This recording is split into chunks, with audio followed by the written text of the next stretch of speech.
Welcome. In this video, I'll show you how to DocuSign an email. All right. For example, you have received an email like this. Okay. That means that you would need to either view, have a copy, or sign it. Okay. I'm just going to click on it.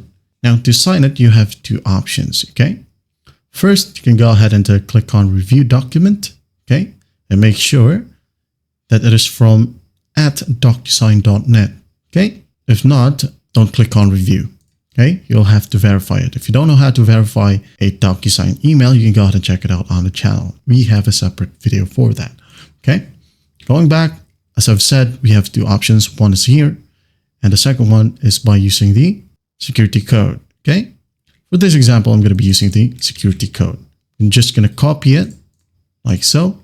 Open up DocuSign.com. Hit on enter. In here, I'm going to go to the top.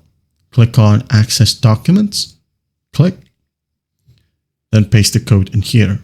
Continue, and just wait for it, okay? This way it's much safer. Now, as you can see here, it needs our sign and initial. If you're not logged in yet, it will just ask you to log in before you can continue signing, okay?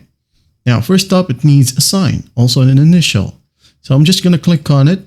And then I'm going to go ahead and select from one of my signatures, okay? For example, this one. I'm going to hit on use saved, okay? And then it needs an initial.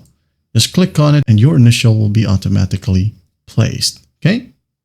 Now, once you've signed the document, you can now go ahead and hit on finish or finish right here at the top right. Just wait for it. And as you can see, it says here, it is now complete. If you want to view the document, just click on log in. If not, just hit on no thanks.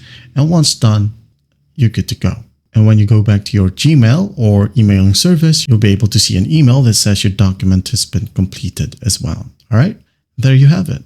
Well, I hope this video helps and I'll see you in the next one.